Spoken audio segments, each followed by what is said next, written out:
తప్పకుండా రావాలన్నా అంటుంటే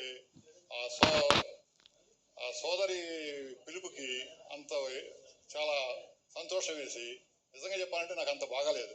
అయినా కానీ ఆ అమ్మాయి అట్లా అన్న గట్టిగా రావాలన్నా అని చెప్పి వచ్చాను.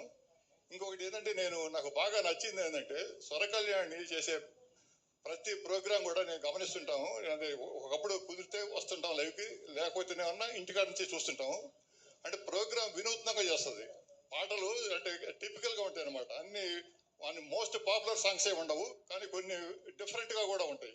ఆ పాటల్లో ఎక్కువగా సంగీతానికి అంటే ఈమె సహజంగా నృత్య గురువు కాబట్టి, నాట్యాచారి కాబట్టి ఆమె నాట్యానికి సంబంధించిన పాటలు కూడా కొన్ని క్లాసికల్ బిట్స్ తీసుకుంటుంది. ఇవాళ పాటల్లో కూడా నేను పొద్దున ఇంటికాడ నుంచి విన్నాను, ఆ క్లాసికల్ బిట్స్ ఉన్నాయి.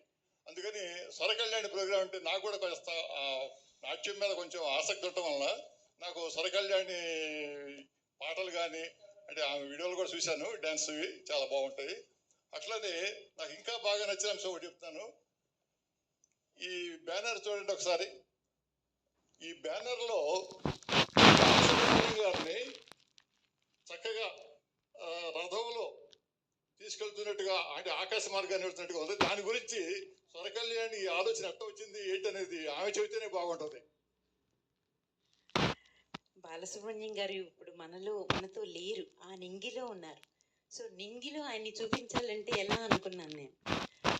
మానవ మాత్రం చూపించినట్టు ఆ మహానుభావం చూపించకూడదు. ఆ నింగిలో ఉండేది దేవలోకం నుంచి రెక్కల పల్లకి. అందుకని నాకు ఆ పల్లకి బొమ్మ డ్రా చేసి బాలుగారిని అందులో కూర్చోపెట్టాలి, ఇది నా ఐడియా రా అని మా తమ్ముడికి శేఖర్కి చెప్పాను. వాడికి కూడా చాలా నచ్చింది. కానీ వాడు కష్టపడి నేను డ్రా చేసిన దాన్ని తీసుకుని అలా చేశాడు. బ్యానర్ కోసం ఎవరైనా ముందు డిజైన్ డ్రా చేసుకుంటారండి. అది వాడు కష్టపడి సంపాదించాడు. మా శేఖర్కి ఒక్కసారి గట్టిగా చెప్పట్లు.